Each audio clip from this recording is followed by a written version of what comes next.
Alchemy online class में आपका स्वागत है। मैं आपकी अध्यापिका रूपल। बच्चों, आज हम अपने नए पाठ का आरंभ करेंगे। नए पाठ में आज हम पेड़ पौधों के बारे में जानेंगे। बच्चों, आप सोच रहे होंगे कि मैम आज हमको पेड़ पौधों के बारे में क्यों बता रही है। बच्चों, उनकी उपयोगिता हमारे जीवन में बहुत ज़रूरी है।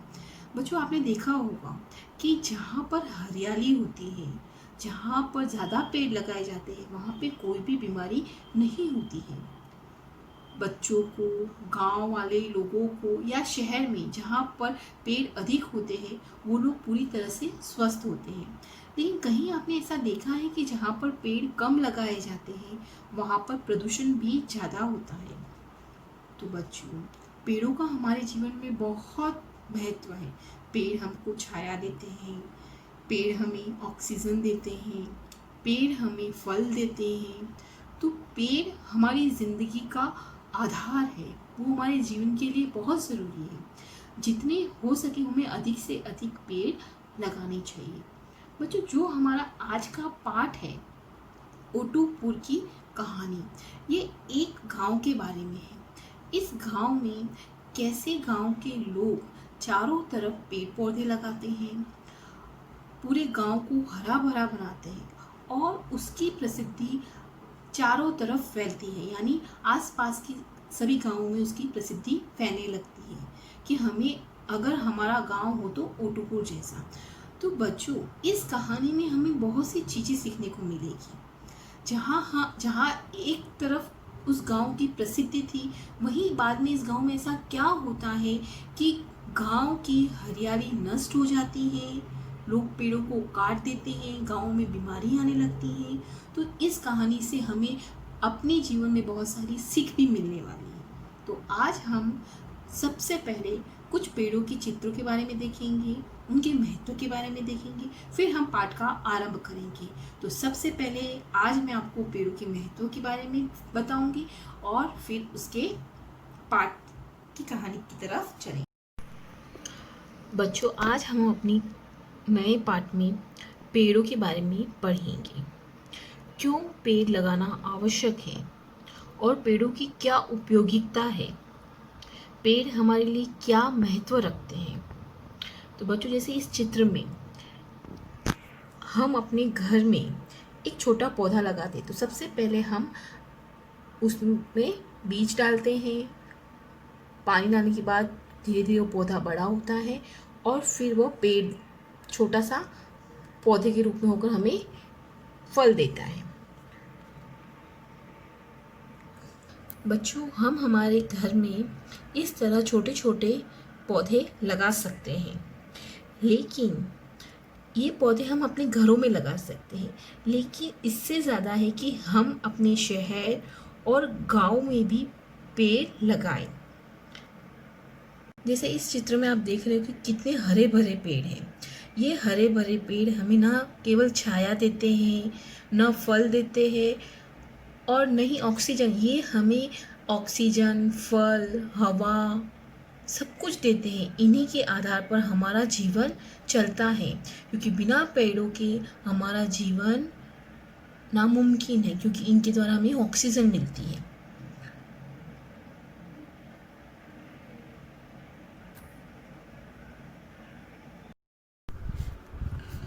पाठ 5, ओटूपुर की कहानी। बच्चों, ये एक जगह का नाम है, ओटूपुर। ये पाठ हमारा खाद्यान्न यानी हमारी खान पान की चीज़ें, जिसमें हमारे खाने की सारी चीज़ें, फल, सब्जियाँ, दाल सभी आ जाता है। और रहन सहन यानी हमारे रहने का तरीका, ये पाठ इसी पर ही आधारित है। तो आज बच्चों, आज हम इस पाठ में ओटूपुर की कहानी पढ़ेंगे। यह एक गांव की कहानी है। देखेंगे कि इस गांव में क्या हुआ और कैसे हुआ। उससे पहले जुड़ो और समझाओ। नीचे दिया गया चित्र पूरा करो और रंग भरो। बच्चों, ये एक बच्चे का चित्र है, आपको इसमें रंग भरना है और ये जो छोटी छोटी लाइनें हैं इन्हें पूरा कर कर इनमें रंग भरना है।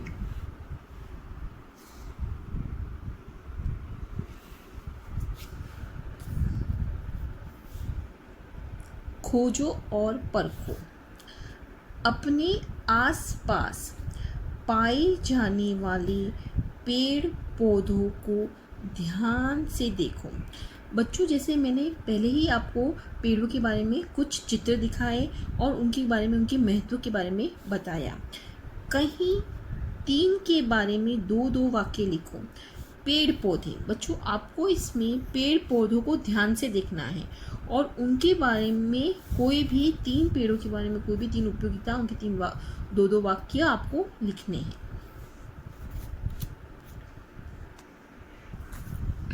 पाठ परिचय। पेड़ पौधे न सिर्फ हमारे स्वास्थ्य और खान पान के लिए ज़रूरी है, बल्कि हमारे भविष्य की निधि भी है।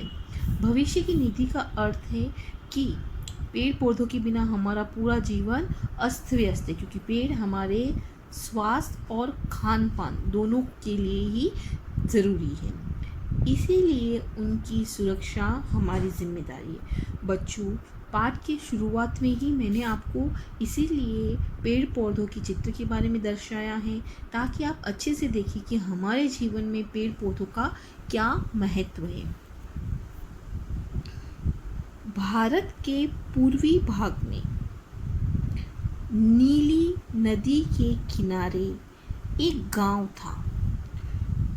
भारत के पूर्वी भाग में नीली नदी के किनारे एक गांव था। यह गांव अपनी हरियाली यानी हरा भरा, चारों तरफ पेड़ पौधों से लहराता हुआ गांव था। चारों तरफ पेड़ पौधे लगे हुए थे, के लिए दूर दूर तक जाना जाता था। ये जो गांव था, उस गांव की सबसे बड़ी बात ये थी कि वो गांव अपनी हरियाली के लिए, हरे भरे पेड़ पौधों के लिए दूर दूर तक प्रसिद्ध था। हरियाली की वजह से लोग यहाँ ताज़ी हवा में सांस लेते थे। बच्चों, पेड़ पौधों से हमें ताज़ी हवा मिलती है और वो हमारे जीवन के लिए सबसे उपयोगी होती है। इसीलिए हम अधिक से अधिक पेड़ लगाने के बारे में हमें बार बार कहा जाता है कि हरियाली की वजह से, यानी हरियाली चारों तरफ जब पेड़ पौधे लगे हुए थे, उसकी वजह से लोग क्या ले पाते थे? ताज़ी हवा से सांस ले पाते थे।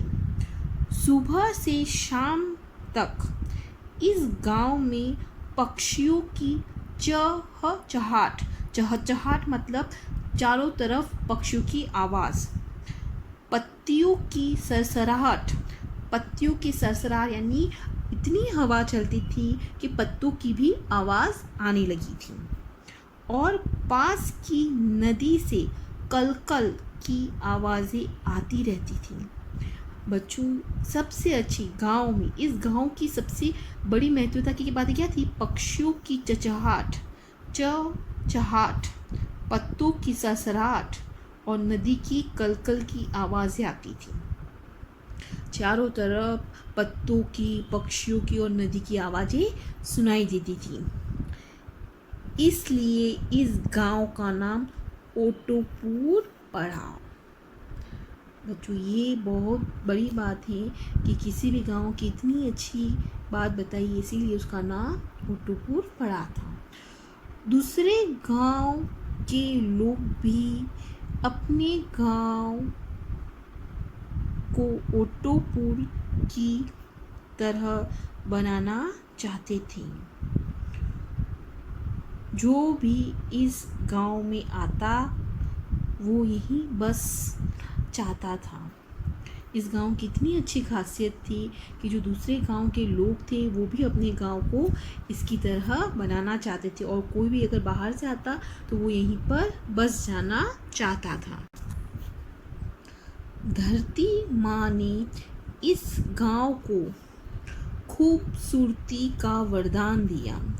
खूबसूरती यानी सुंदरता, खूब शब्दार्थ है खूबसूरती का सुंदरता। धरती माँ ने यानी धरती माँ ने कैसे उसको वरदान दिया, यानी जब लोगों ने इस गांव में हरियाली यानी पेड़ पौधे लगाए चारों तरफ, तो धरती कैसी हो गई, हरी भरी हो गई। तो इस गांव को कैसा वरदान मिला, सुंदरता का यानी खूबसूरती का। यहाँ के लोग, यहाँ के बच्चे भी उस सुंदरता को बनाए रखने के लिए हमेशा कोशिश करते रहते थे। यही कारण था कि चारों ओर आम, अनार, कटहल, नारियल आदि के पेड़ ही पेड़ नजर आते थे। तो बच्चों, आपने जो कहानी आज पढ़ी, यानी हमने एक गद्य पढ़ा है, हमने एक पैराग्राफ पढ़ा। इस पैराग्राफ को आपको उच्चारण करना है और साथ में ही उसका निरंतर अभ्यास करना है पठन क्रिया का, जिससे आपको पढ़ना आसानी से पढ़ना आ सके। तो बच्चों, इसके आगे के भाग को हम अपनी अगली कक्षा में पढ़ेंगे। तब तक के लिए धन्यवाद।